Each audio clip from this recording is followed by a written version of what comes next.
Rector of Satyawacana Christian University, Professor Yafet Yosafet Wilben, Risi, PhD, as the Vice Rector for Corporation and Alumni.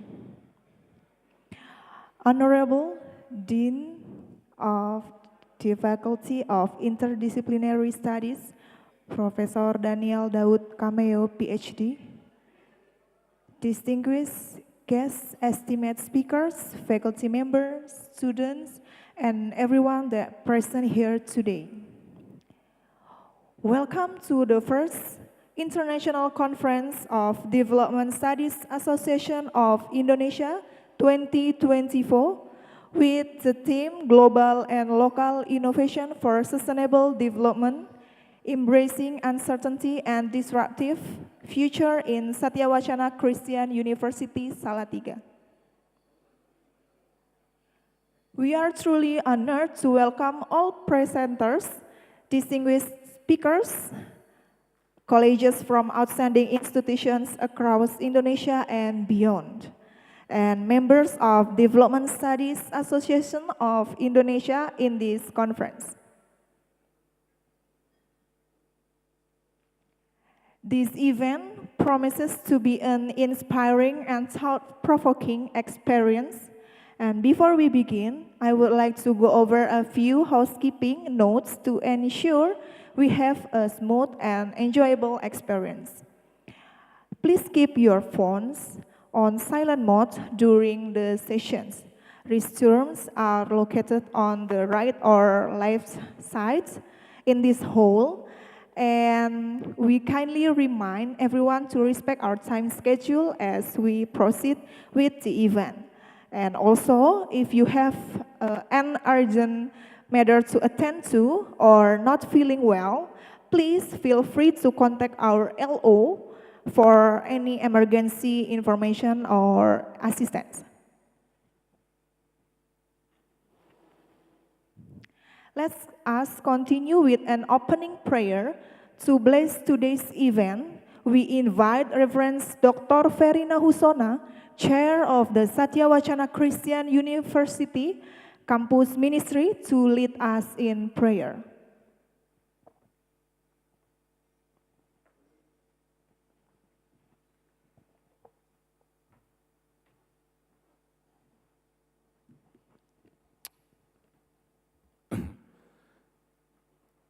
Izinkan saya mengantarkan doa ini menurut iman Kristen.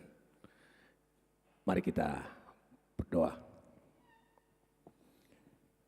Kami sungguh-sungguh bersyukur kepadamu ya Allah, ya Tuhan kami, karena perkenan-Mu kami boleh melaksanakan the first International Conference of Development Studies Association Indonesia yang akan berlangsung selama 2 hari ini. Kami sungguh menyadari bahwa kegiatan ini merupakan bukti nyata dari peran dan tanggung jawab kami selaku peserta teristimewa sebagai penyelenggara dalam upaya untuk mewujudkan kehadiran, peran, kontribusi kami secara akademik bagi kemaslahatan orang banyak, bagi Indonesia dan bahkan berdampak ke dunia. Karena itu berkatilah konferensi ini, para pembicara, peserta, tapi juga panitia yang mempersiapkan segala sesuatunya. Biarlah Tuhan memimpin dan pada akhirnya muara dari seluruh konferensi ini bermanfaat bukan hanya bagi kami, tapi bagi orang banyak. Terima kasih untuk penyertaan-Mu, dan biarlah segala sesuatu jadi dalam kuasa dan kehendak-Mu. Yesus Tuhan, Juru Selamat kami. Amin.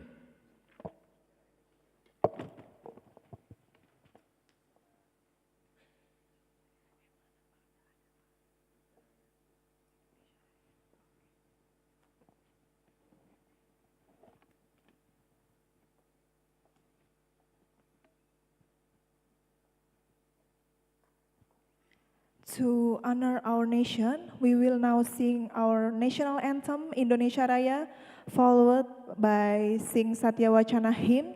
I invite everyone to rise and join us.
Thank you, please sit. And ladies and gentlemen, we are delighted to present Tari Galumpang, a traditional dance from Kalimantan. This dance tells the story of young men who protect the secret hill of Galumpang from harm, while young women support them, gathering food and helping to preserve the natural beauty of their land. This performance reflects the spirit of unity and deep respect for nature that defines the people of Kalimantan. The dance also serves as a warm welcome for honored guests, reflecting the spirit of unity, hospitality, and deep respect for nature. Please enjoy the performance.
Thank you for the wonderful performance. Now, to officially welcome everyone, we would like to invite Dr. Yesaya Sandang, Chair of the Organizing Committee, to deliver the opening remarks. Dr. Yesaya Sandang, the stage is yours.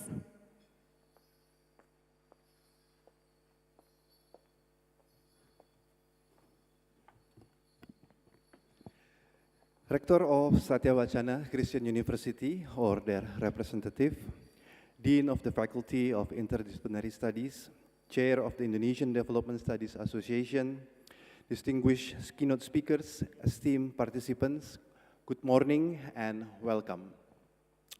It is truly an honor and a privilege to stand before you today and open this inaugural international conference organized by the Indonesian Development Studies Association. This moment marks a significant milestone in our collective efforts to advance development studies in Indonesia and beyond. Let me begin by extending my heartfelt gratitude to our distinguished keynote speakers, Dr. Heloise Weber, who is also the President of Development Studies Association of Australia, Dr. Sony Yuliar from ITB, Mr. Petraka Kareci from Scala, and Dr. Yanuar Nugroho from Bappenas. Your willingness to join us and share your expertise is invaluable, while Dr. Nugroho will join us tomorrow due to prior commitments. We are greatly looking forward to his insights. A special thank also goes to all members of our association who have generously supported this event and ensured the robust participation of presenters. Your contribution have been instrumental in bringing this conference to life. For this inaugural event, we are proud to showcase the work of 45 presenters who will share their research in a series of parallel sessions. Additionally, we have received 19 full paper submissions, which will be published in an ISBN accredited proceeding. This is a testament to the enthusiasm and dedication of our academic community. And this evening, we have something special in store. During our gala dinner, we will announce the 5 best papers. These outstanding works will be featured in Kritis, the Interdisciplinary Development Studies journal, published by the Development Studies program at Satya Wacana Christian University. Thanks to the generous support from Satya Wacana Christian University and our sponsors, the gala dinner will be offered free of charge, a gesture of appreciation for everyone's participation. It is our sincere hope that this conference serves not only to enrich each of us, but also to generate meaningful insights for a broader audience, including policymakers, government agencies, and local communities. As an association, we aspire to take this conference a step further by compiling an executive summary of the key outcomes and discussion. We aim to present this document during an audience session with Indonesia's National Development Planning Agency, or Bappenas, as a contribution to national development planning efforts. Finally, I wish to acknowledge the tireless efforts of our organizing committee and volunteers. Your hard work and dedication have been the backbone of this event, and we owe its success to you. While we have worked hard to ensure smooth proceedings, we ask for your patience should there be any minor glitches during the parallel sessions, but still we are committed to make this event as seamless and engaging as possible. Please take this opportunity to fully participate, connect with fellow attendees, and immerse yourself in the discussion. Thank you once again for being here. May this conference mark the beginning of greater contribution to the field of development studies and inspire collaboration that will shape a brighter future for Indonesia and the global community. Thank you.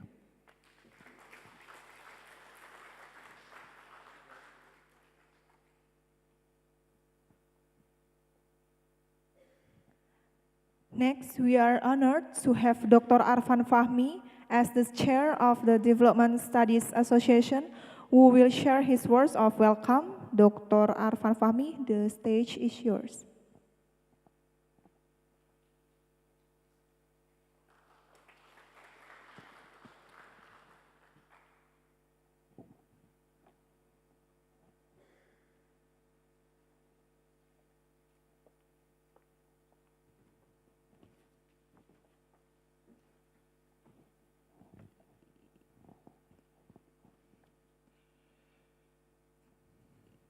Assalamualaikum warahmatullahi wabarakatuh. Good morning to all distinguished guests, esteemed speakers, and participants.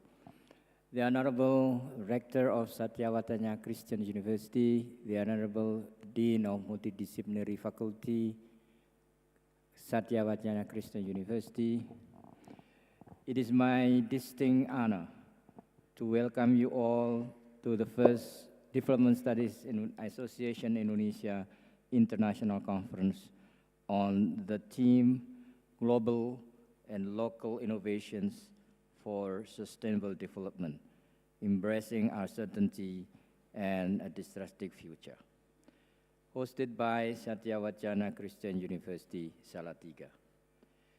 We are gathered here today at a pivotal moment in history, where the challenges we face are as formidable as the opportunity before us.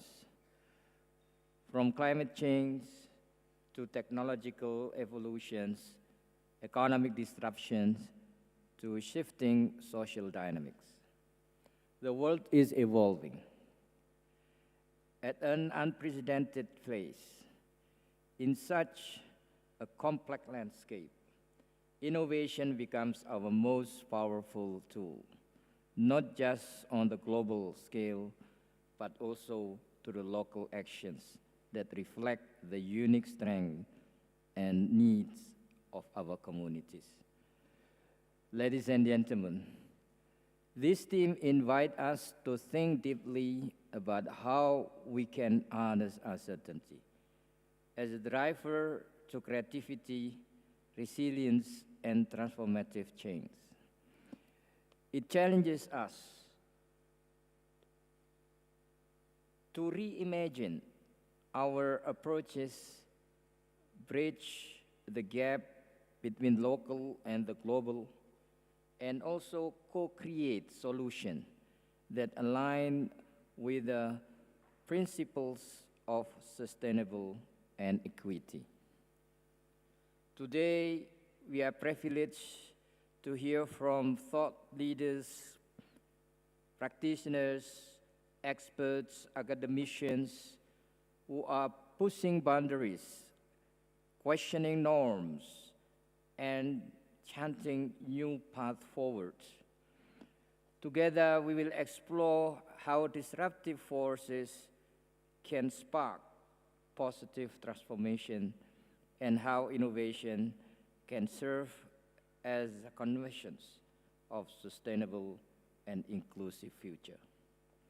Ladies and gentlemen, in this occasion, I want to take this moment to extend my heartfelt thanks to everyone who made this event success. Firstly, to our esteemed speakers and panelists, your insightful perspectives, thought-provoking discussions, and visionary ideas will let us all inspired and better equipped to navigate the challenges and opportunities of sustainable development. Secondly, to our organizing committee and support staff, thank you very much for your dedications and hard work behind the scenes. Your seamless coordinations ensure that this conference will run smoothly and effectively. Thirdly, to our participants, your enthusiasm, engagement, and contributions will be invaluable, whether through your questions, comments, or collaborative energy. You will truly enrich this experience for everyone. Finally, a special thanks to our sponsors and partners whose support made this gathering possible. Your commitment to advancing innovations and sustainability is a testament to the impact of the collaborations can achieve. Let us engage this curiosity, collaborate with purpose, and leave this seminar inspired to turn insight into action. Once again, I welcome you and I look forward to the enriching discussion ahead. Thank you. Assalamualaikum warahmatullahi wabarakatuh.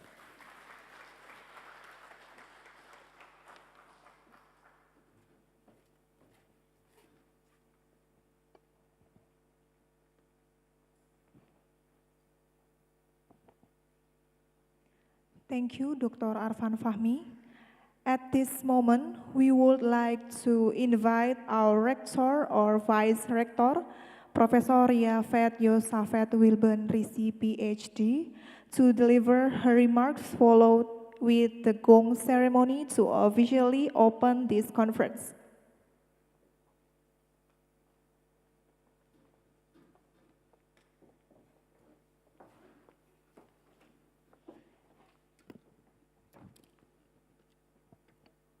Good morning, everyone.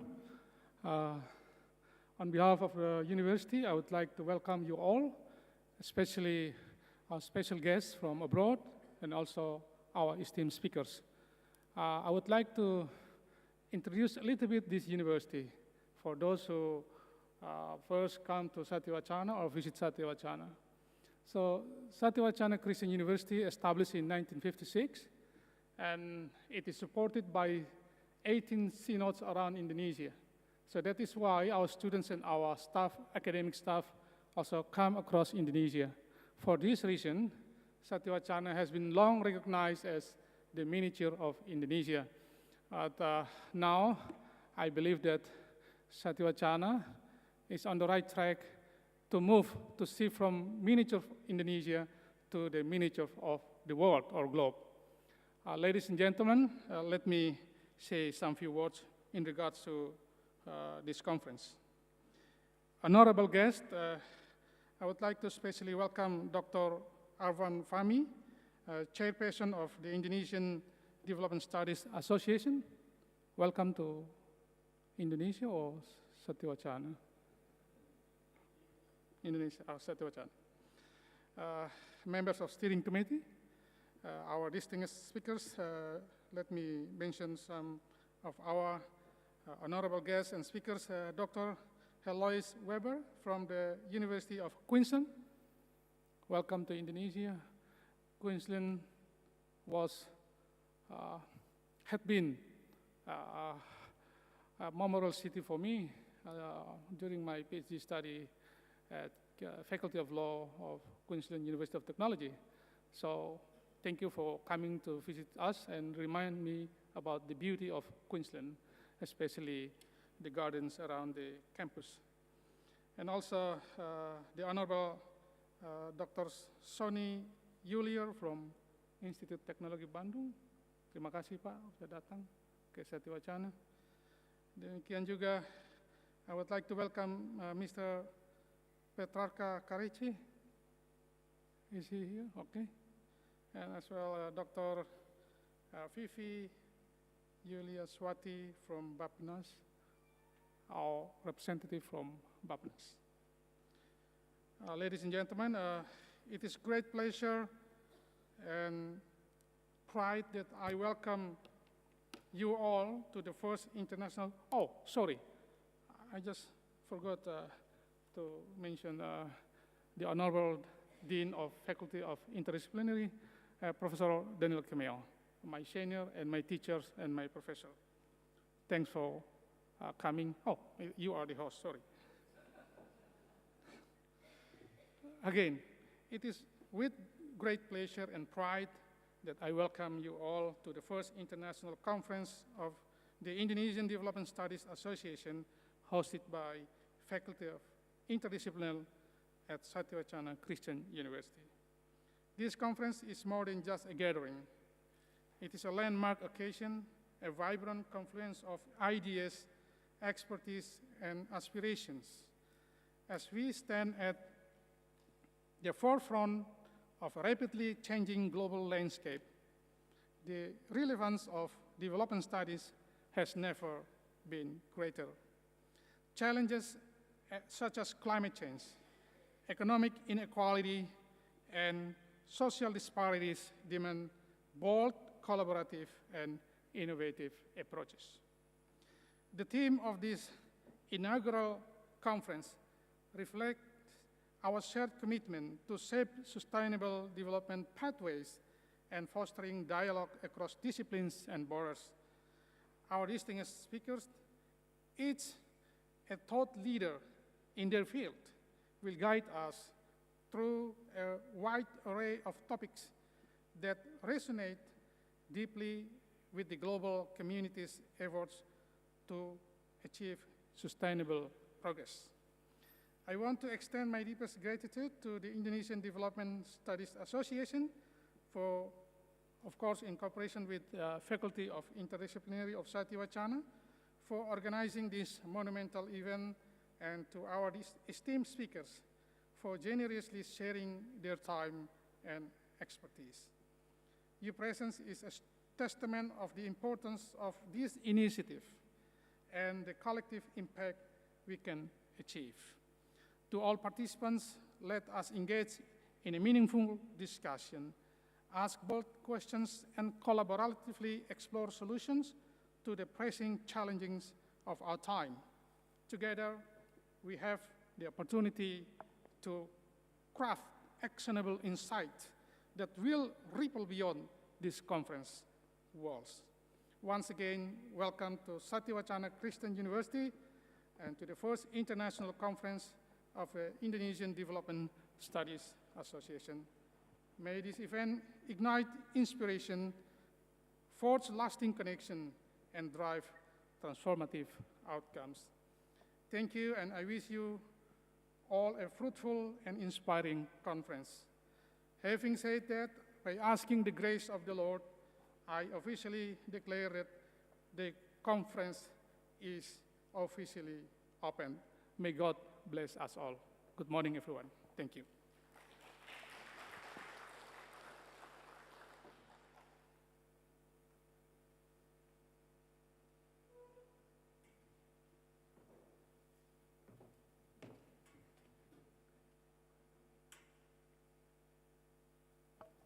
We have the gong ceremony to officially open this conference.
All right, ladies and gentlemen, we are about to start our group photo sessions. Please allow us a moment of your attention and cooperation to make this go smoothly. And for the first photo, we kindly invite VIP group to come forward to our VIP group. We can take a photo first.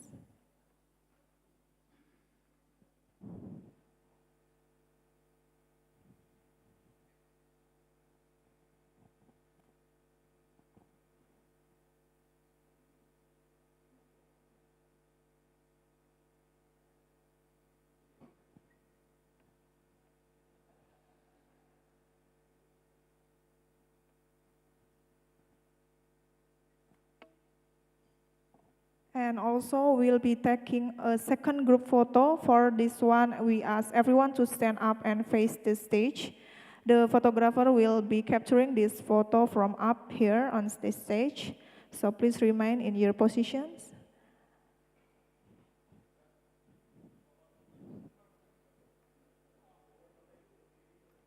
Photographer will be capturing this photo from up.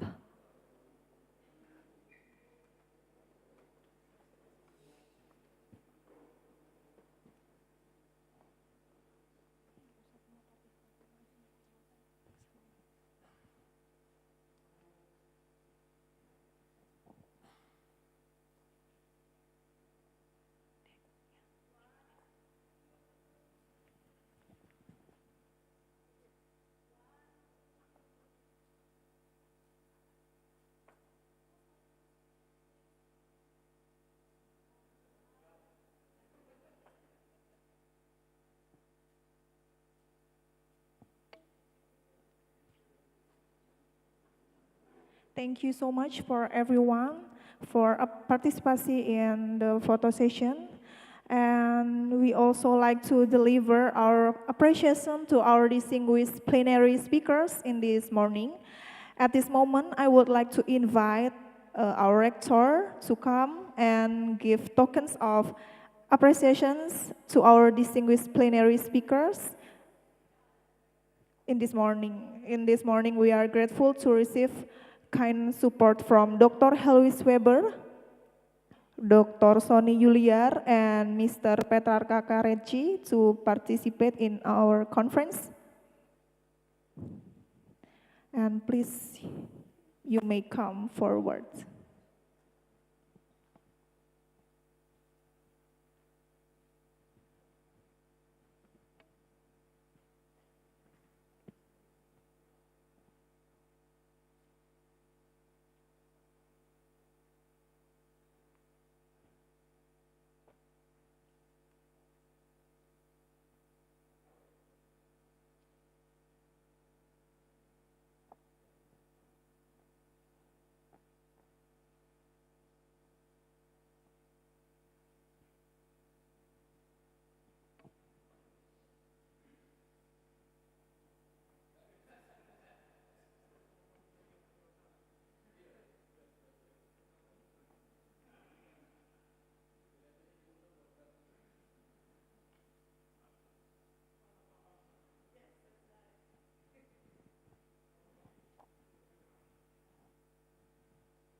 Thank you so much, Prof. Yafet. And with our ceremony concluded, we are now about to begin our first plenary session. It's my pleasure to introduce Dr. Titi Susilawati Prabawa, who will be moderating this session. Dr. Titi Susilawati Prabawa is the head of Center of Development Studies in Faculty of Interdisciplinary, which also become one of the members of Development Studies Association of Indonesia. Her research focuses are under the topic of sustainable livelihood, tourism resiliency, and to Dr. Titi Susilawati Prabawa, the floor now is yours.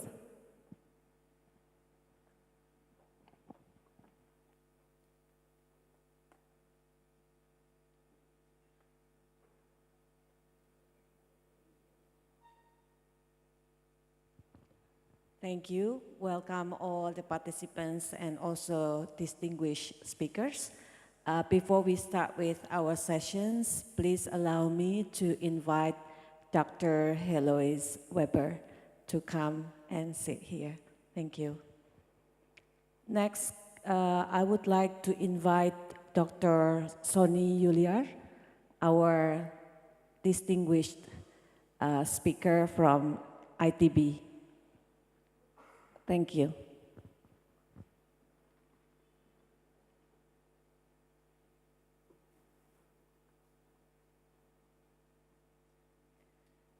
Good morning, everyone. Welcome to the International Conference of the Indonesian Development Studies Association. The theme for this year is Global and Local Innovation for Sustainable Development, Embracing Uncertainty and Disruptive Future. We are honored to have Dr. Heloise Weber from Queensland University, Australia, and Dr. Sonny Yuliar from Institut Teknologi Bandung, Indonesia, as our keynote speakers. Dr. Heloise Weber is the president of Development Studies Associations of Australia. She is the senior lecturer at the School of Political Science and International Studies at Queensland University. Her interest is in the historical and contemporary politics of inequalities and injustices in global development. Dr. Weber is actively engaged in the academic community, serving as member of the Global Development Studies section of the International Studies Association. She has twice held the position of the section and also program chair, and currently sits as the GDS Eminent Scholar Committee. Additionally, she is a founding member of the GDS Edward Said Graduate Paper Award. Her editorial contributions include serving on the board of Context International, Journal of Global Connections and Globalization. Dr. Weber also held the position of Associate Editor for International Political Sociology from 2017 to 2021, a prestigious journal affiliated with the International Studies Association. In her session today, she will critically discuss the historical and contemporary politics of inequalities in the Organization of Global Development, with focus on the interplay between the international and development. Dr. Weber will invite us to reflect on how knowledge production shapes our understanding of development and its impacts on various communities. The title of our session will be Rethinking Development, the Politics of Inequalities and Innovations in a globalized context. Next, let me introduce you to our second keynote speaker, Dr. Sonny Yuliar, a senior lecturer at the Department of Development Studies program at ITB, Bandung. Dr. Yuliar is an engineer, but since 1999, he has been actively engaged in research within the field of social studies, of science and technology.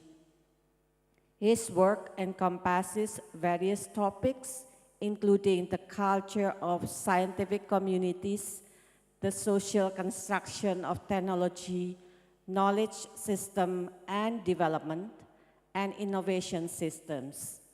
Currently, Dr. Yuliar's research focuses on themes such as technology governance, knowledge as a social system, actor network theory, and the social spaces of information.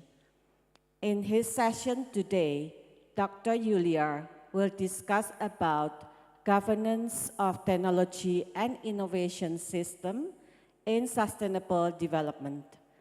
Dr. Yulia will delve into critical intersection of technology governance and innovation system within the context of sustainable development. Drawing on his extensive research in the social studies of science and technology, this session aims to provide insights into how local and global innovation can be effectively governed to address contemporary challenges and uncertainties.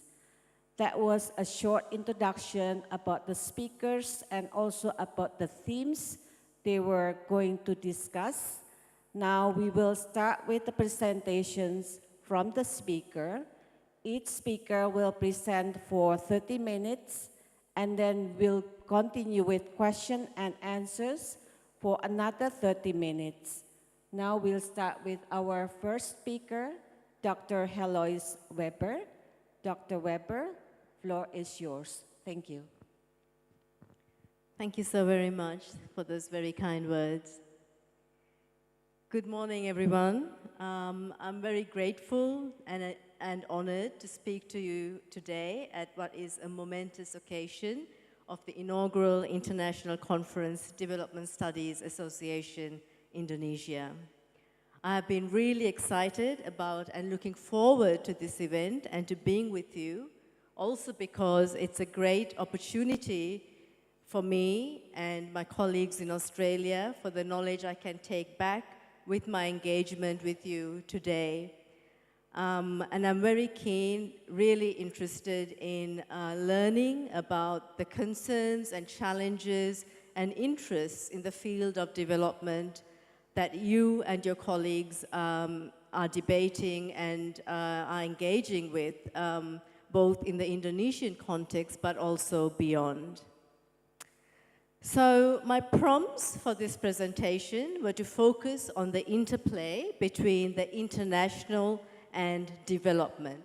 I do have some slides. I don't know. Oh, they're up there. Lovely. Thank you.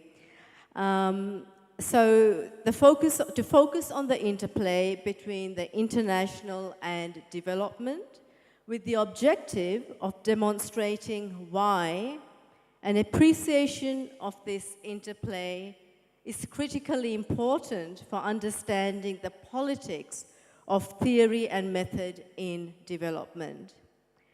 As I will seek to lay out for you in this talk today, such an understanding discloses a constellation, a formation consisting of historical legacies and prefigurations intersecting with the post-1945 international institutional architecture for development.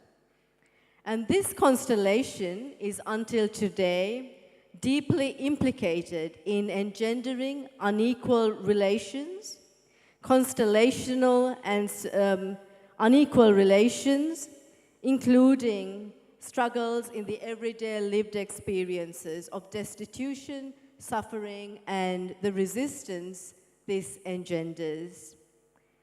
As we take these experiences, that's the everyday experiences of destitution, impoverishment, and resistance, more seriously, in and how we analyze the politics of development, I want to argue that we also open doors to explore potential alternative strategies and ways of doing development differently, not least by taking note of what is already happening in many communities globally. In other words, the alternative progressive practices that are already in place against the impoverishing effects of contemporary development strategies, at least the dominant development frameworks. I hope you can see the slides up there. The first slide, of course, reflects the co-objectives and the prompts for my presentation today. as I said, the three themes, which I cannot quite see because I don't have my glasses. Let me put them back on.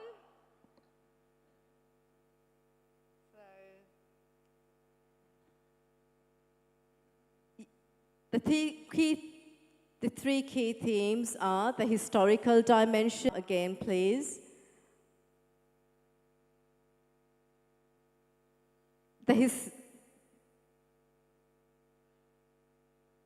thank you, the historical dimension, and this entails, of course, colonialism and its enduring legacies, including how it informed the post-1945 global development architecture, politics of knowledge, including the formal, or specifically what I have called the formal comparative method, and the social and political implications of this method, which I will explain in a little more detail. And the third one is alternatives or development otherwise. And these three aspects, I don't see them as separated from one another, but rather as a constellation. And I'll come back to this to think of struggles in and over development in dialectical terms. If we could go to the next slide, that would be great. Thank you.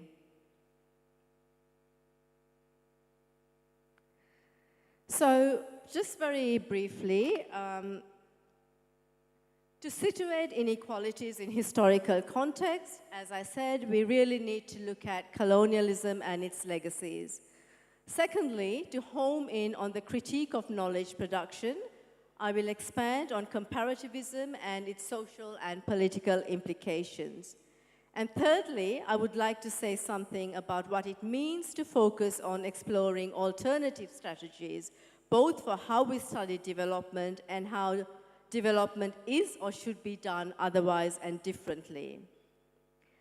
My presentation is really scoped as an invitation to reflect together on the politics of knowledge production and how this shapes our understandings of development, including about the relationship between development and poverty and social exclusion and inequality. Okay, so let me begin with the link between the international and development. And as promised before, let me get to this by considering both questions of knowledge production, and its implications on the one hand, and issues stemming from the historical conditions created by colonialism together. So I would like to bring these two aspects together. The international is deeply implicated in both ordering and understanding development, in a way that simultaneously disarticulates colonialism and its legacies in explanations of international hierarchy, while representing post-colonial states as simply backward and having to catch up with the rest or the rest. In this instance, we get the articulation of a hierarchy expressed through the register of the international, but without the unequally connected histories through which these hierarchies came to be, and to deposit persistent inequalities across the world.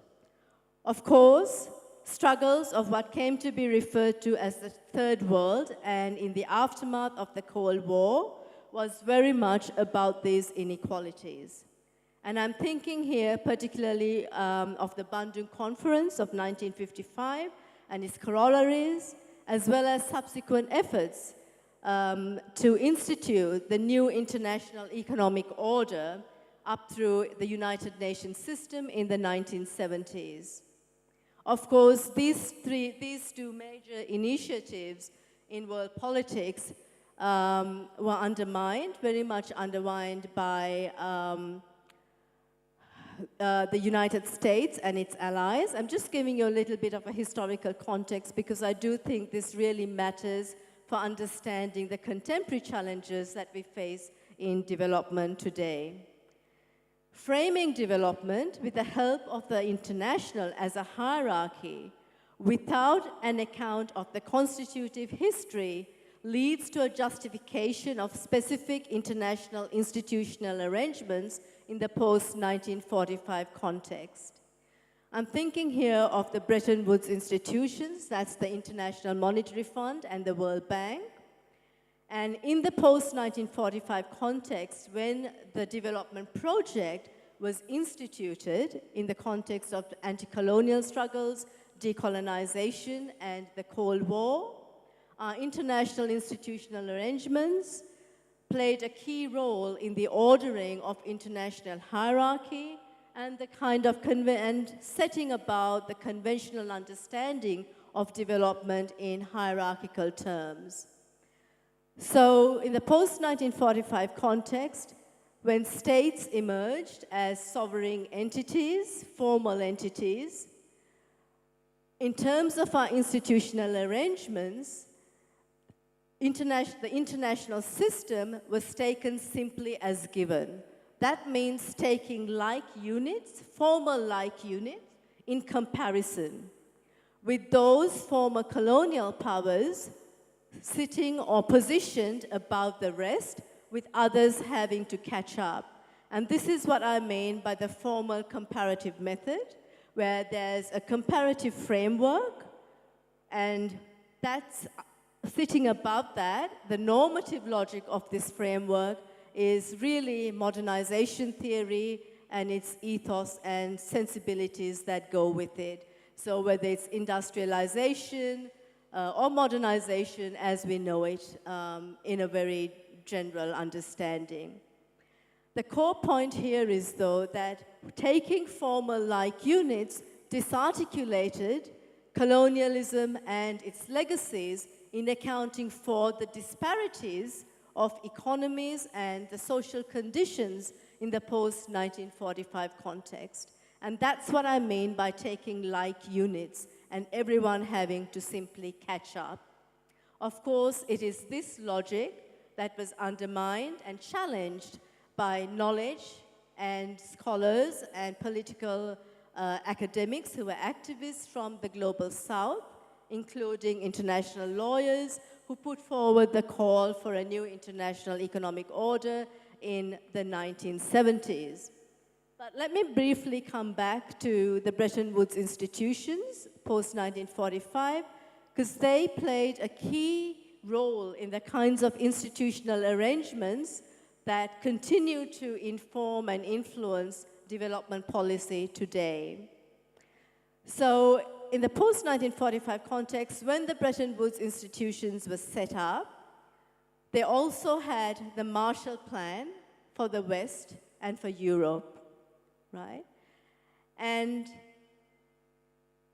almost immediately after instituting the Marshall Plan for Europe and its allies, mostly European reconstruction, the Bretton Woods institutions instituted a clause whereby they could interpret the Articles of Agreement, which meant that, quote unquote, tier 2 countries, post-colonial states, that would have to borrow from these institutions in order to balance their payments, they would have to accept conditionalities, right?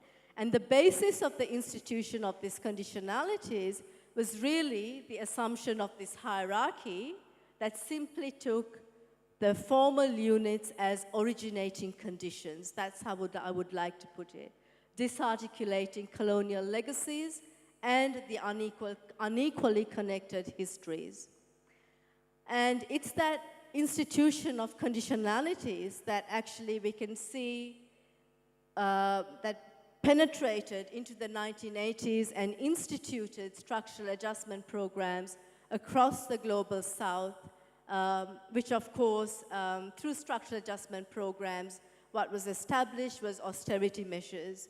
So while the West had welfare states in the post-1945 context, enabled very much through embedded liberalism, the regulation of finance and trade, also the remit of the Bretton Woods institutions, together with the Marshall Plan, for the post-colonial states, what they received was not the conditions of the possibility to implement welfare states. In fact, many of the states of the Global South were disciplined in their efforts to institute even a modicum of welfare for its citizens, whether we think of Jamaica or Bangladesh or any of the, or even say take Namibia. This was the first, Namibia was the first actually where the first German genocide occurred, rather than actually in the Holocaust. So my point here being, this institutional architecture of the post-1945 context is really crucial for understanding the challenges of development that are global, no doubt, environmental, social, ecological, but really they are felt much more in a pervasive way in terms of impoverishment and destitution across the Global South. If we could get to the next slide, I'd be grateful. Thank you.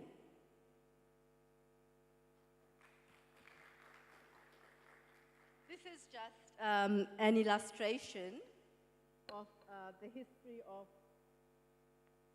of development, and I'm using here an example of the structuring of international inequality, colonialism, decolonization. You can see here triangular trade. That's the trade of enslaved persons, taken from the African context, then brought to the Americas, the establishment of plantation economies across the Global South. This really comes from colonialism and its legacies. The establishments of monocultures, the movement of peoples from their places, ecological destruction of their places, and then of course you have primary commodities taken back to Europe. And from this perspective of thinking about development, not in terms of stages but relations, we can disrupt this hierarchy or the hierarchical framing of development.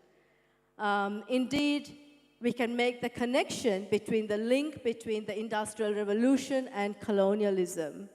This, and through what Guminda Bambra and others have argued to be, or represented in terms of colonial drain, right? The drain that was the expropriation, including, of course, the suffering of enslavement. So when we make this critical historical relational analysis, the point here is not to simply make it in a functional sense, but to also make a critical point about social suffering that has always accompanied the global development project. And I just want to make the point here that at the point of independence, Jamaica, one of the slaveholding islands, made a lot of money for the British, including the elite. At the point of independence, like many other post-colonial states, was in the red in terms of their balance of payments, right? And this can only be justified. It's not justifiable, but it can only be justified if we take those formal units, like units as given. And so when Jamaica tried to institute a modicum of welfare for its citizens, I think 50% or more, were actually not able to read or write, right? And poverty was endemic. But Jamaica, like in many other states, was disciplined by the Bretton Woods institutions. Thank you. Could we get to the next slides? How am I doing for time? Easy? 10 minutes? Wonderful. Thank you. This is I just use this image to illustrate what I refer to as the formal comparative method and the way in which conventionally development is both analyzed, evaluated, and measured. Now, this would be very familiar to all of us. We measure development conventionally through state-centered indicators. We take GDP as the core measure of development, and this is from the World Bank. And their strategies and policy frameworks are given to close this gap. So the dark green are countries that are high income or presented as high income, and the rest have to catch up. I I'll talk about the conditions of catching up and why that is problematic. But again, here the point is that those historically and contemporary relations through which development is realized is disarticulated from our conventional understanding of development. Timothy Mitchell, in his book, Rule of Experts, with a focus on Egypt, he has a chapter entitled Object of Development, where he problematizes taking the state as both the unit of analysis and object of development. So from a state-centered perspective, we disarticulate transnational and historical experiences and relations that constitute development. At the same time, we end up with a very perverse measure of development in terms of GDP. For instance, you can even let's take the US or the United Kingdom, high income. Poverty levels there are actually endemic at the moment. In fact, the UN Special Rapporteur for Extreme Poverty released a report on the UK, I think in 2020, and it was a real damning critique of poverty, including child poverty, to the extent where some children take empty lunch boxes to schools and they hide in the playground because they have no food, right? Homelessness is rife, including in the US. You may be surprised to hear of cutoffs to water in the US, particularly among ethnic minority communities or racially disadvantaged communities, Detroit and others. But just to go back to this measure of development, so Bangladesh, for example, in 2011 was categorized as a low-high middle-income country. And that was a year when a World Bank analyst actually, in an article, made the case for microcredit to use credit as a means of supporting seasonal unemployment in a context of what he referred to as Mongia, which is near famine conditions in Bangladesh. We were talking last night about Bangladesh, being celebrated as a success story, including of microcredit. But there's also another side, not another side, actually there's a better explanation that can challenge this success story. Could we get to the next slide, please? Thank you. Tithi asked me, just let me know when to stop. Just to recap to those key points, I think understanding the historical constitution of the institutional arrangements of the post-1945 development project is really crucial. My own work has problematized the formal comparative method because it disarticulates historical and contemporary transnational relations. It also disarticulates actual lived experiences of development. So with that example I gave you, we can have a high middle income country with extreme poverty. It tells us nothing about the lived experiences of development. And those examples that I gave one of Bangladesh. I was recently reading a book called Recycling Class by Manisha Aragamutham, and I need to get the name right.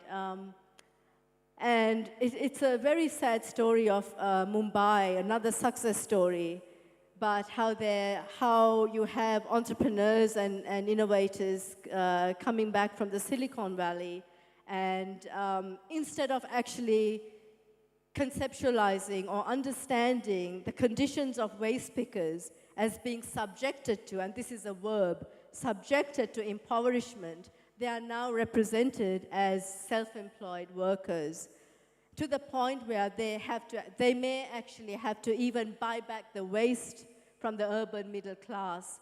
And in courts, in cases, they actually make the case that they can do the job better even for free.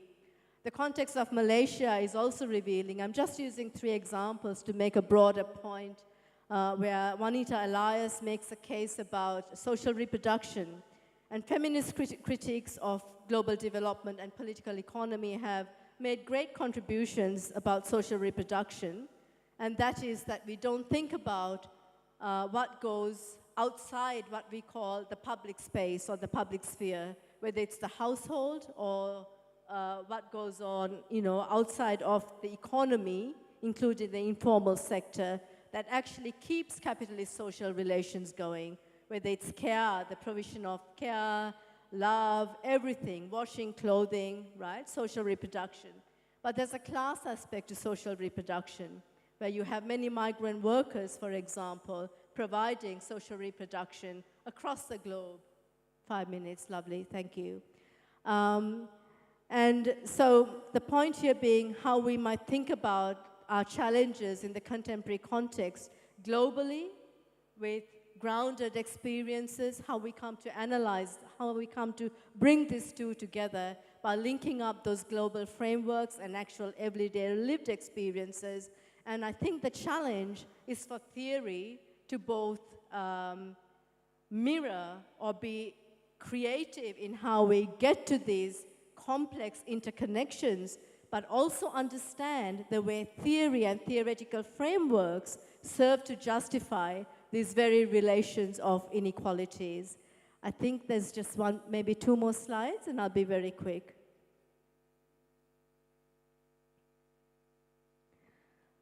So there's a lot of challenges for development going on in our everyday lives. I can think of James Scott's work here on hidden and public transcripts, and this is everyday forms of resistance, and he talks about infrapolitics. And behind the big revolutions and the mass protests are these everyday forms of resistance that are always there, always simmering underneath relations of domination. But you also have, for example, La Via Campesina, a global food sovereignty movement, the landless movement in Brazil, and interesting solidarities emerging between labor movements globally, including between the informal sector and the formal sector. There are movements towards degrowth meaning not just to produce less, but degrowth accompanying a normative change linked with redistribution and social care and justice. The next slide, please. Just wanted to get back to this point of a constellation.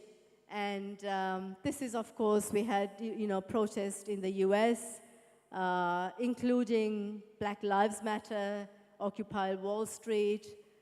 We can include caste into this, injustices against, religious or gender rights, human rights of various kinds being undermined. But I want to come back to this constellation to think about development in relational terms and in terms of a dialectic or the dialectics of struggle, right? So not in terms of a stadial understanding that we have got from modernization. We were talking yesterday about someone, when we think about development, almost everyone simply sees infrastructure, right? But there's the infrastructure of real people and the suffering that goes with it. So thinking about development dialectically in terms of political struggle, I think is absolutely crucial. And I hope I've managed to give you a good understanding of this constellation with the historical, its contemporary legacies, how we should think about the institutional dynamics, the power relations, but always keep front and center those social and political struggles. I think there's just one more last slide. Thank you so much. Terima kasih. Thank you. Thank you, Dr. Weber, for a very insightful critiques on development practices. Now we'll continue with our second speaker, Dr. Sonny Yulia. Floor is yours. Thank you.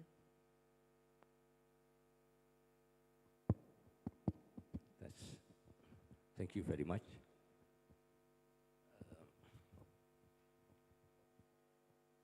Ladies and gentlemen, firstly, I'd like to gratefully thank to have been invited in this great event.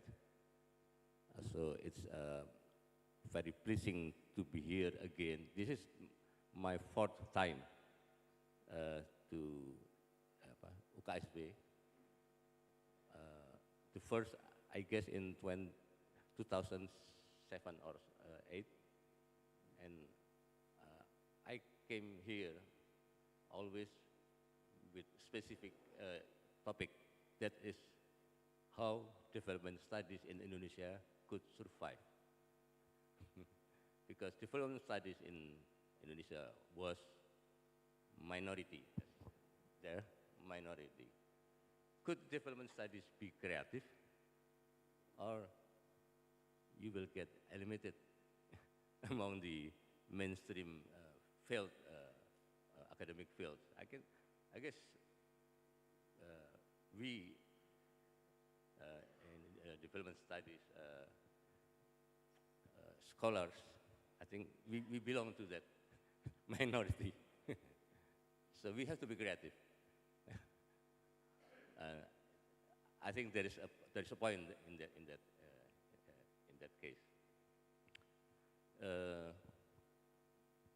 I think my talk will have quite many in common with Dr. Helle's talk, but from very different view. Because I'm an engineer. An engineer is a stranger for development studies communities, right? Engineer blooded, social scientists always warm. Okay, I think it is an important question for us in development study. Why hard science and social science so distant? That cause problem for development studies to develop, to grow. My talk will be around that issue. Dr. Yesaya gave me a title, a topic, governance of technology and so on. Governance of technology. When we talk governance, usually we talk steering of some social process, complex actor and so on, some kind of political process. Now we talk, Dr. Yesaya asked me to talk about the governance of technology. What are we going to govern? Physical things? That doesn't make sense, right? Okay. But we know in academic literature, governance of technology becomes a popular topic. The question is the governance of technology something possible or impossible or something meaningless? I think we should start with that question. Does this term meaningful, or is it possible? And what about innovation? Everybody talks about innovation. Is innovation a solution, or is a new awareness of an old problem or a rooted problem? I think there is some historical issue there. Okay, I'll start from that issue. Please, next slide, thank you. Okay, this topic that I would like to cover, maybe I will pass some, skip some of them. Next slide, please. Dr. Helois talked about the history. I think it's much more elaborate. So I just show a picture. Engineer like pictures. They don't like words. They can't talk a lot. Engineer and law and sociologists always dispute. I don't believe words, says the engineer. I don't believe pictures, says the sociologist. That's true story. I've been in that situation. So I guess, I think this is common in textbooks on development studies. major events when we talk about development, the original idea of development, which is quite identical to modernization. So students need to learn about modern. What is modern? Then we look into some historical event, beginning usually from the Renaissance, the Industrial Revolution, and so on, scientific revolution, and then go on until the war and the emerging of the bloc, United States bloc and USSR bloc, and the non-alignment movement, and so on and so on. But one important thing here is along the event, there are transformations in the West. That's the main point. The next slide, please. And okay, the next slide. Thank you. Okay. The transformations in several domains. Yeah, institutional transformation, the establishment of science as an institution, yeah, the establishment of market institution, usually we call capitalism, and so on, and also democracy. And people in the West call it modern, at least from the book that I read. Is that true? Are you modern? Have you? Okay, thank you. We'll get to that later. Yes. I like to be modern. Okay. Okay, that's a common description of what that transformation are. And also some geopolitical change, the division between North and South. Next slide, please. And then from the 1945, the important year for Indonesia, the Proklamasi Kemerdekaan, which also the year of the beginning of development practice and development studies. That is the beginning of modernization. And that's the key feature of modernization. Yeah, the view that the developed world, underdeveloped world, they have science as an institution and so on, and in the underdeveloped world, they don't have science, but they have something called religion, not rational, something not reliable from one perspective. Also, they have some craft, but they don't have engineering, the underdeveloped world. Yeah, they have social order, but not institution, not quite. So, next slide, please. When the development began by using the so-called modernization strategy, and the famous model is Rostov stage that was adopted by President Suharto for Repelita. It's kind of like making the underdeveloped world that it's not quite modern to look like modern, to have some institution that's similar to the modern.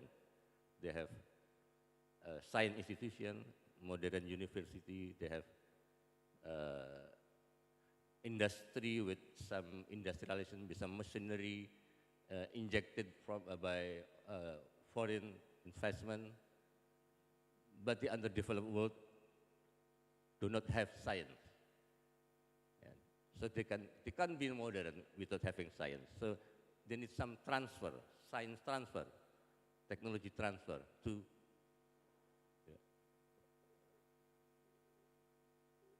Okay, next slide. Okay, in zaman Orde Baru, we know Habibinomics, Wijayanomics. Wijayanomics follow the modernization, but Habibie follow the dependency strategy. So is Pak Harto loyalis to modernization or not? Apakah Bapak Pembangunan yes? Apakah Bapak Pembangunan penganut modernisasi atau mix? That's quite, people have been debating about that. Okay, I will go to the next, I will get to some issue, yeah, theoretical issue, but let me ask, raise again the question asked to me by Dr. Yesaya. Can we do technology governance? Can we govern technology? The answer is yes and no. It depends. If we believe in modernism, that science determines technology, yeah. So technology is deterministic, determined by science. And science beyond the control of culture or politics or whatsoever. So if science has been has bring transformation into technology, then the only option is to find social function of technology, social function that best fit the technology.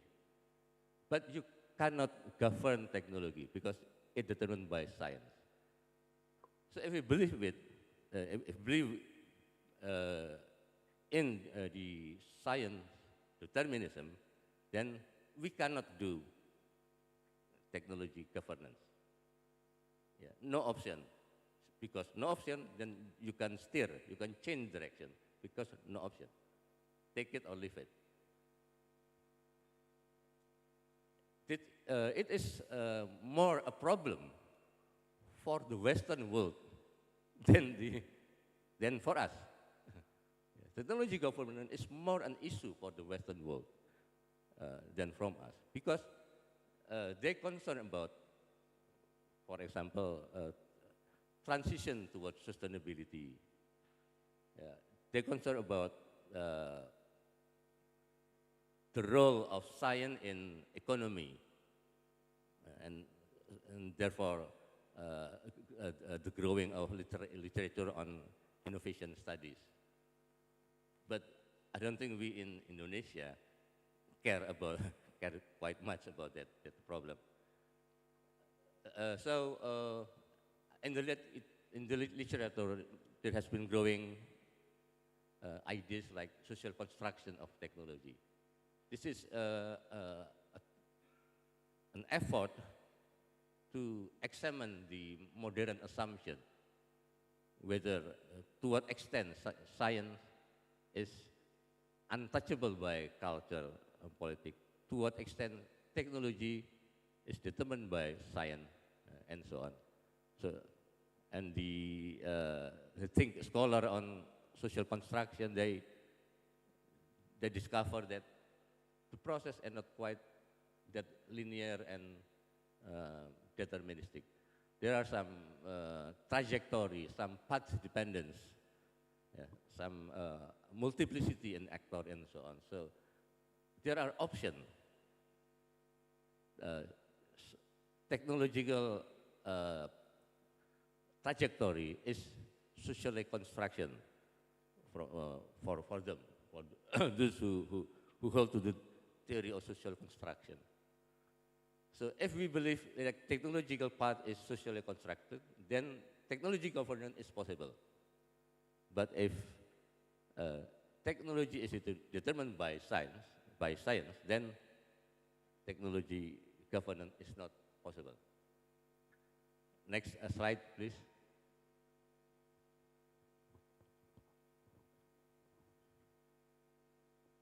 Next, yes. So I think I'd like to share out my concern and to I think I believe this is the issues that in the current literature are attract more attention from scholars from variety of fields, from economics, from policy studies, from development studies, from business studies, and so on. There are some theoretical difficulties with modern theories. There was in terms of dichotomy, something the modern like to make the domain separated, but in many cases we need close interaction between that domain. For example, between science and economy, we would like to have closer interaction for innovation, but it is the modern themselves that separate the two domains. So the scholar in innovation studies, they try to describe, to unravel how the separation is manufactured or is constructed. So if we know how the two is, the separation between two is constructed, then we could govern, could change the relation. This is the main topics in innovation studies, how to govern the relation between the science and the economy, sometimes also with the politics, with democracy, with civil society, and so on. The theoretical difficulty with the modern theories are the two separations become difficult to govern, to build a relation. And there are various versions of how people address the issue. For example, the dichotomy between science and politics, nature and society, object, subject, fact, value, materialism, humanism, and so on, and all kind of determinism. Some believe in the determinism of physical things. Some other believe the determinism of meanings. So, and some other jump to the notion of system theory. They believe in another agent that can impose integration. Yeah. And system theory doesn't, never work. I'm system engineer, PhD in system engineer. I know how they make up that integration. Okay, next, please. The last few slides about the innovation studies. So the key issue in innovation studies is how to build a relation between the domain of science and the domain of economy, of market. In general, we can make it simple like that. The issue is how to foster interaction and so on. It looks like a simple thing, but not that simple in theory, and also not with different difficulty in practice. Why in practice is also difficult? Because many believe in the theoretical separation. Yeah. So what occurs in what happened in theoretical domain also have implication in practical. So innovation has always been difficult, not only for Indonesia as a developing country, but also for the West. Managing the interaction is always a difficult matter. It's always political involved and so on. Next slide, please. And just a simple, a basic idea. At the beginning, we believe, the modern belief, yeah, and we in Indonesia also believe, Pak Sumantro, Pak Satrio Sumantri also believe. I've read his presentation, that there is domain of science and domain of society, our economy. And we believe science is important. So what we need to do is to push scientific results to the society. This is the so-called linear model. This model was adopted by Vannevar Bush, the advisor of the President Truman in 1945, that resulted in United States science policy that heavy emphasis on basic science and to push basic science to the downstream. And many countries then adopted this idea. Next slide, please. That model clearly show linear logics with some kind of separation and determinism. But other scholars try to show that in reality, there are more complex movement than just one direction. Next slide, please. I did some little study at ITB and also show that lecturers or researchers that are active in pengabdian masyarakat always move in quite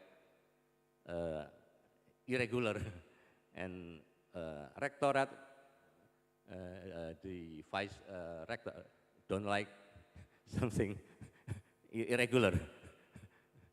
Too much project. Your behavior is not controllable, not manageable. So what are important for pengabdian masyarakat, for innovation, is considered as something not normal by the university manager, rector, vice rector, deans. I spoke about ITB, not other universities. Okay, next slide. And okay, this is also from diffusion theory, which is also some kind of linear logic, separation, and determinism. Next slide, please. And other scholar, I think this is quite popular in innovation literature. They try to look at several domains, separate domains, and they Etkowitz, Henry Etkowitz, the founder of this theory, he emphasized that innovation in practice, in reality, innovation can only occur when this separated domain intersect. And this intersection is called triple helix. But Henry Etkowitz didn't elaborate in more detail what happened at the micro level. So many, I think in Indonesia, many government and practitioners try to adopt triple helix, but didn't get the result, and then they keep adding the number of helix from 3 to 5 to 7 pentahelix, and maybe 100 helix. Just didn't work. Next slide, please. And I did some research about some case at ITB, a popular case about innovation in catalyst merah putih, and that research show what happened at the micro level that promote the interaction between different institutions, and we get the picture at the micro level. Next slide, please. Next slide, please. Next slide. I think I will skip this. Next slide, please. Next, please. Okay, so what? I skip some slide about some recent development in innovation studies, in transition studies that, okay, thank you, that take into account more complex, more longer horizon, and so on. That show that in the literature, I think in the West, in the European scholar and US scholar, they have done quite a lot to make correction on the modern assumption about science, about economy, about democracy. And that drives the progress in innovation literature. And another theory about the science and society interaction is developed by Bruno Latour. He is a French anthropologist. And he shows that we cannot think that there is science without society. For him, without society, science is meaningless. So when we see science exist in society, it is not two separate things that meet, yeah, but it's the result, a stable result from a lot more complex process that Latour called circulatory. The back and forth movement from the laboratorium to the industrial side, to the government agency, to the public, and so on. And along the way, a lot of transformation occurs. So this is the process that must be followed if science and economy, science and policy will try to interact and to bring in some transformation. So this make some correction on the modern assumption. Next slide, please. So at the right, we tend to believe that there is science at the center and society and the periphery, and innovation occurs from the center to the periphery. That's not quite the correct picture as demonstrated by Bruno Latour. What occurs always a circulation, a circulatory movement.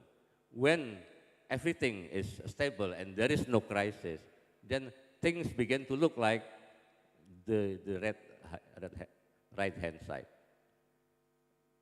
The problem is we believe with the right-hand picture. And that is a simple way to describe the main theoretical problem with modern assumption. The modern belief, the modern say that they are like the right-hand side. But in reality, they are always doing like the left-hand side. They confuse the two, and we get confused much more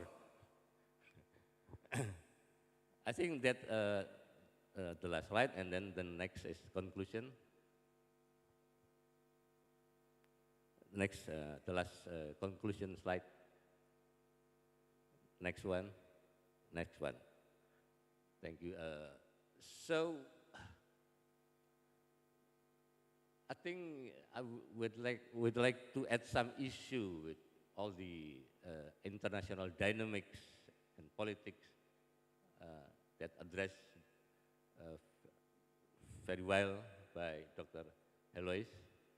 That is the theoretical difficulty in modern assumptions that we believe we hold. That could cause some problem in knowledge production and the politics of knowledge and the politics in general, and some discrepancy, inequality, and so on. I believe in that. That's one particular issue that we should take care of to better the political process. We need to address the political issue also from examining the theoretical assumption. Yeah. And the last, I think, about the issue of interdisciplinarity of development studies. We know in doing interdisciplinary is always difficult, and always people look at us with suspicion. It is, I think, one of the implications of the modern. So we have to go further in the right direction.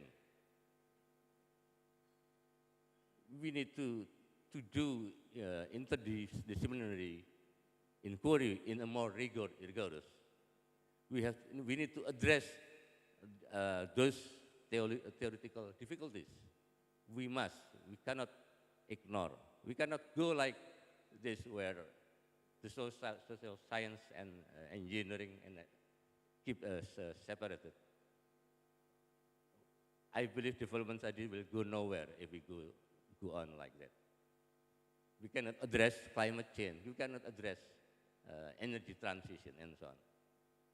But it's not easy to bring the engineers and the economists, but we have to embrace that challenge. I think that's all what I like to say today. Thank you very much for your attention.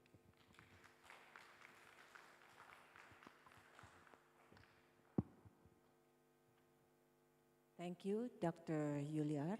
Next, we come to the question and answer sessions. I will give the opportunities of the first three participants to ask questions. Make sure you mention your name, where you are from, and address to which speaker. Thank you. Yes, one here. Can you help? Yes.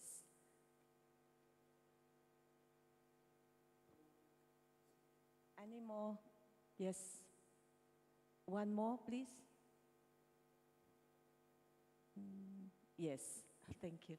So we'll start with Ibu, please.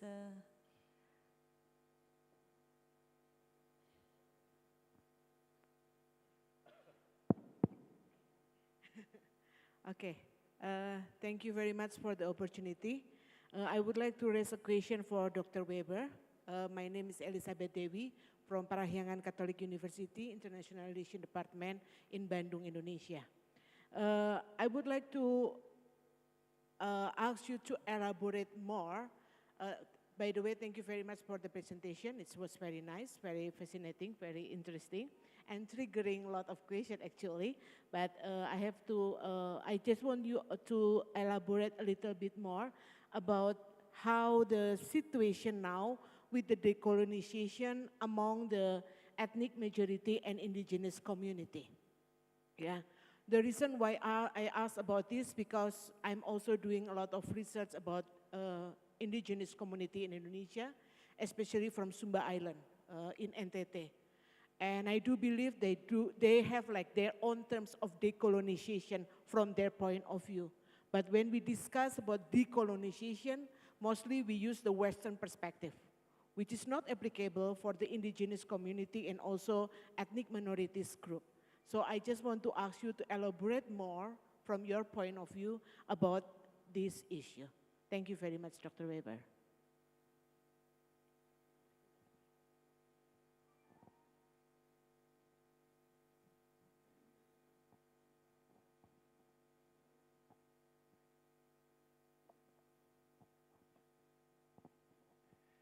Yeah, thank you, Dr. Helois, Dr. Sony, for your presentation this morning. My first comments and also question is for Dr. Helois. To begin, I would like to say that I share your analysis on the development otherwise, that nowadays there is a growing concern, growing discourse, whether in academic journals, in the grassroots movements, that we need something different than we are living nowadays. But what your take, seeing about our future and the way forward, because apparently we are facing a big giant wall, so-called capitalism, Anthropocene, and so on and so forth. But how do we, respond as an academic so we don't up in social fatigue as an academic or probably as an activist or practitioners, and with regards to the global constellation as well, how that connect with the national level. Hope that my question and comments quite clear. And for Dr. Sony, I also share your sentiment about the need for relational thinking rather than separating thing in division, making things in dichotomy. But is it that is something foreseeable in the future? Because our world today is more divided as ever, politically. Even in technological innovation, there is this movement for people to move more toward their heritage, indigenous movement, stepping back from the whole modernization notion. And in my view, probably we will end up looking at the future world where there is people separating their way of life with the more dystopian or utopian technology-heavy society. Is that something you share the analysis, or do you have another different point of view? Thank you.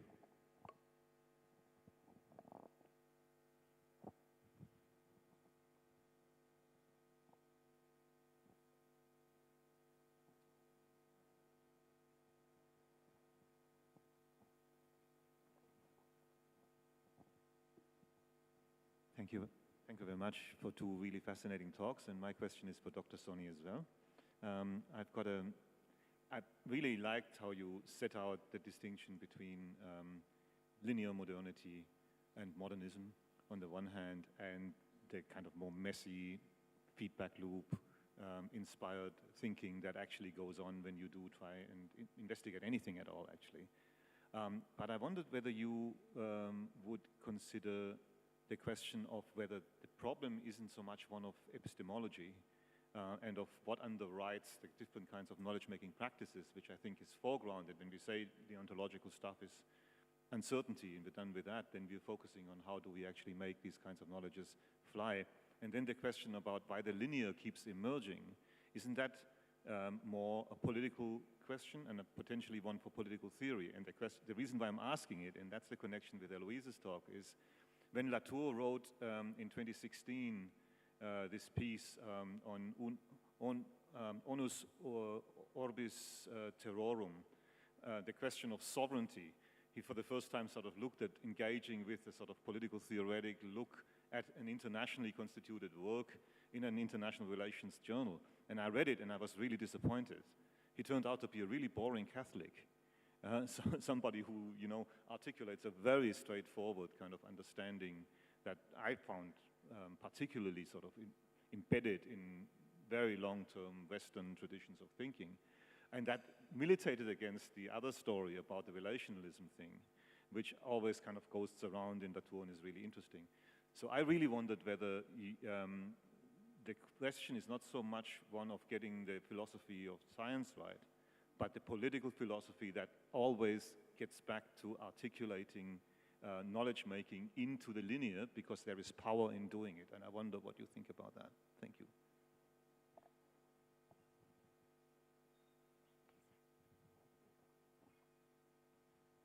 Thank you very much for both questions. I'm sorry, your name again? Dr. Elizabeth. Thank you, Elizabeth. That's a really important question.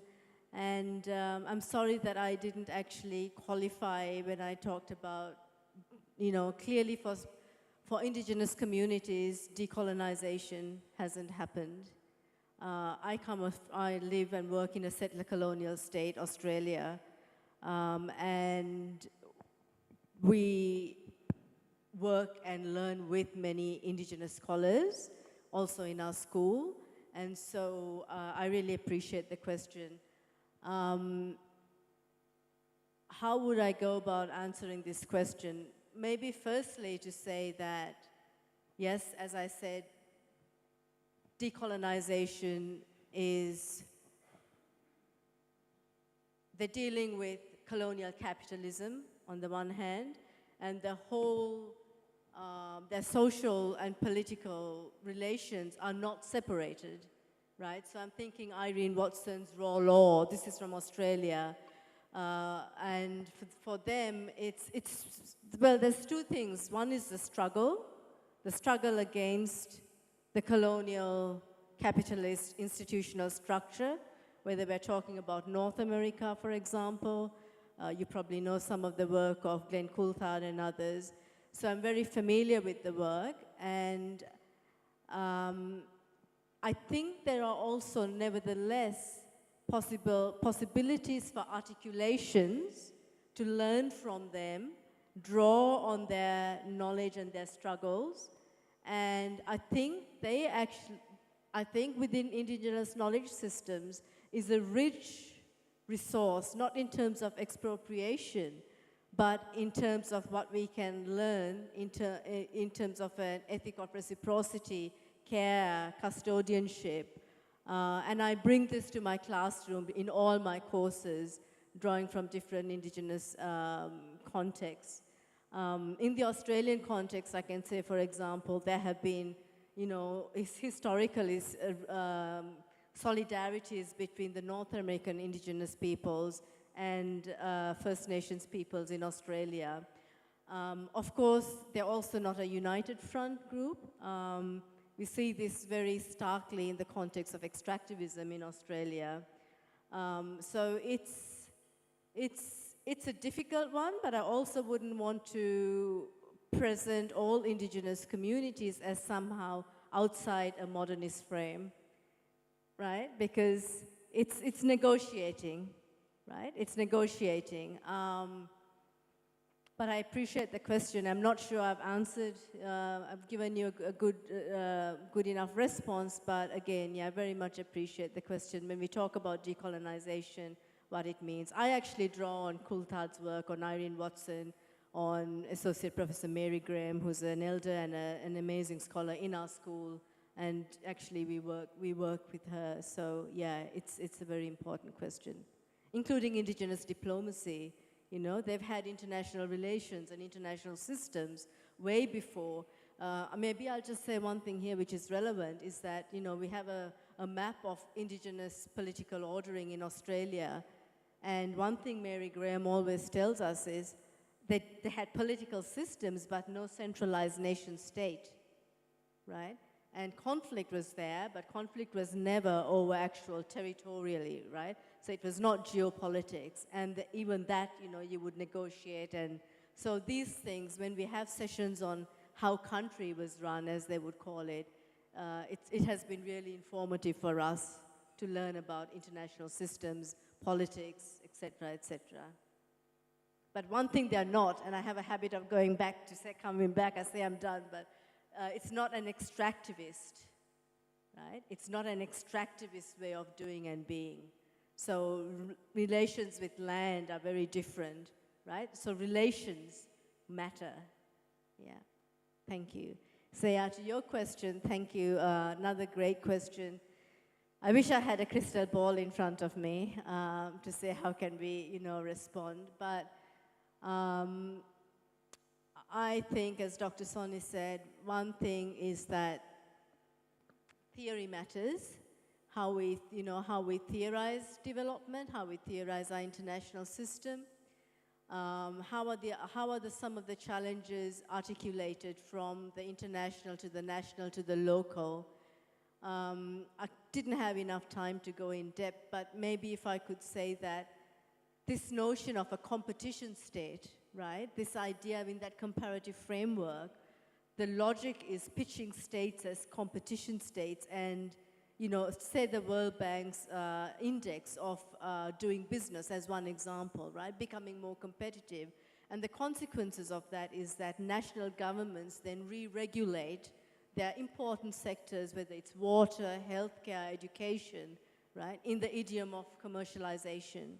And these then have the effect of excluding citizens, right? So public sectors and what should be seen as public services, when they become when they become taken into deepening commodification, right? That becomes really problematic.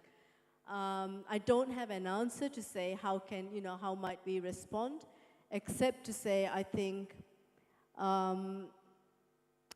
maybe bringing together critical analysis, and we had a brief conversation yesterday of the Sustainable Development Goals, right? So just the logic and framing of that as sustainable development. Who would be against that? Nobody, right? Sustainable Development Goal 2, zero hunger. Who would be against that? Nobody. But it's very difficult to talk against that, and one should, because when you look at the small print, zero hunger is not about redistribution, but about supporting big agribusiness to produce more food, right? So the discourse and critical discourse analysis really matters, but also we will see more conflict likely, and this is not what I would like to see, but conflict over injustices and the undermining of democracy, I guess. So keeping those channels open, you know, disciplining people in the interest of the state, national interest, I think, is part of the problem.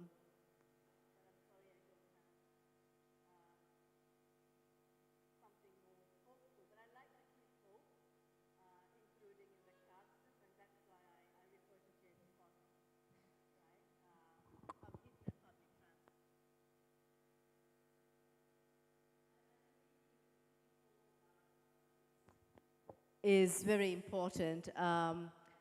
Even if we go back to, say, we can take indigenous knowledge perspectives or Karl Polanyi's work on the Great Transformation, where he talked about capitalism, you know, resting on fictitious commodities. So not a Marxist perspective, but committed to the ethos of Marxist solidarity. And for him, land, labor, and money, right, they're fictitious commodities. You can try to deepen it, but there'll be always pushbacks because they're not real commodities. So, thank you. Sorry, yeah.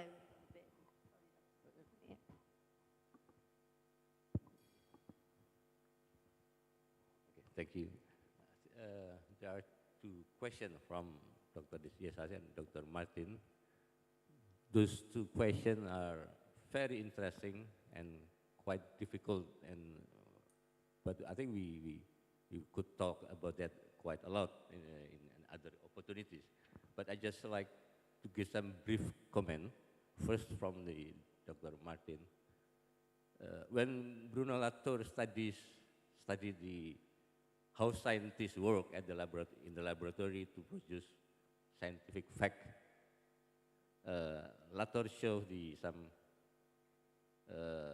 relational or patterns, and later concludes that scientific fact is constructed, and from that point,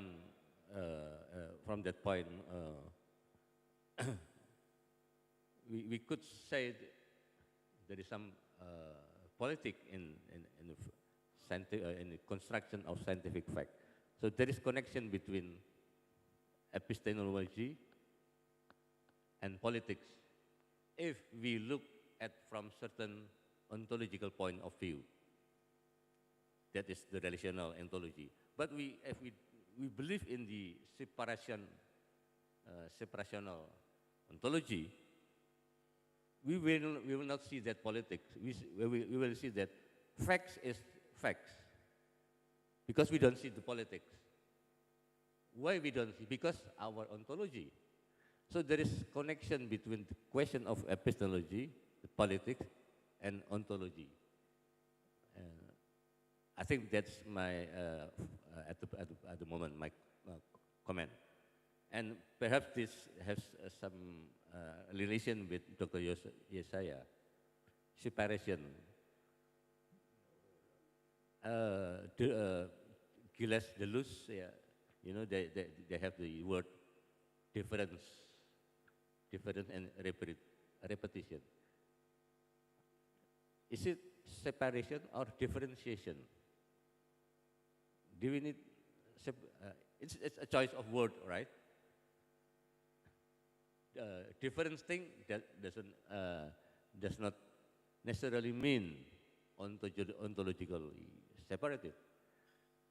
If there is ontological separation, I believe this opens a way for some political oppression. When we don't respect other existence, we don't believe other as existing.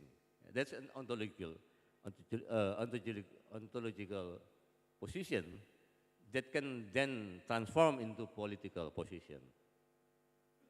So I guess the world will keep being differentiated, but also get more connected. The digital technology demonstrates that people like to get connected, but they don't want to be homogenized.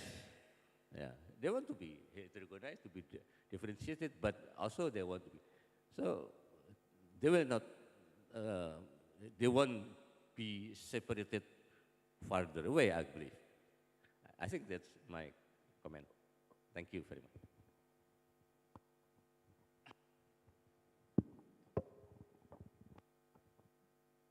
Thank you, Dr. Weber, and also Dr. Julia. As time about to end soon for this plenary session, I think I can just allow one last question from the participants, if there is still any question or comments. No?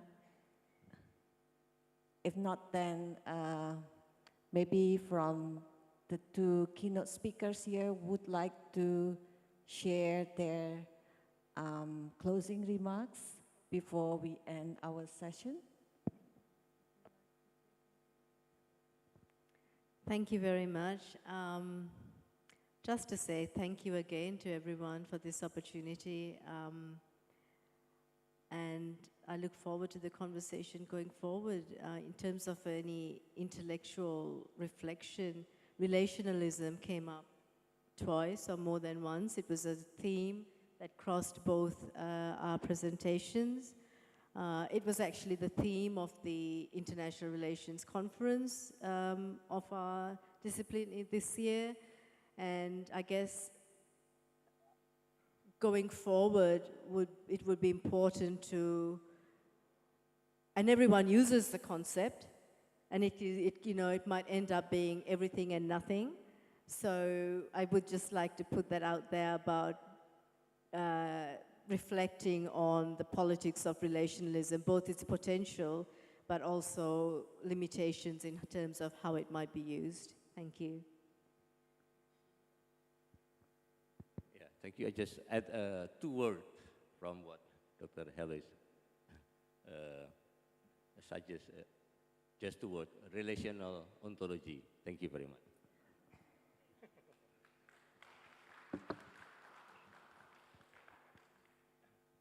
Okay, thank you to both our keynote speakers and also to all the participants who are joining the plenary session for this morning. Let's give our big applause to all of us. Thank you.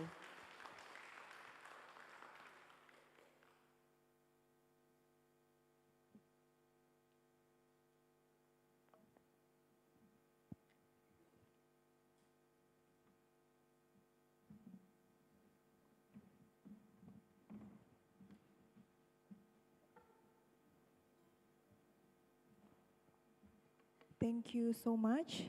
And dear guests, please be informed that the meeting point for the gala dinner will be in front of this hall of Balairung UKSW at 5 p.m. Further details regarding the bus, arrangements, and gathering points will be announced shortly. You may also ask for the direction to our LO. They are standing at the backstage of our hall and will guide you to gather in the front of the meeting point. And ladies and gentlemen, we will have lunch, and lunch is on the wings, right wings of this building, and enjoy your lunch. Thank you.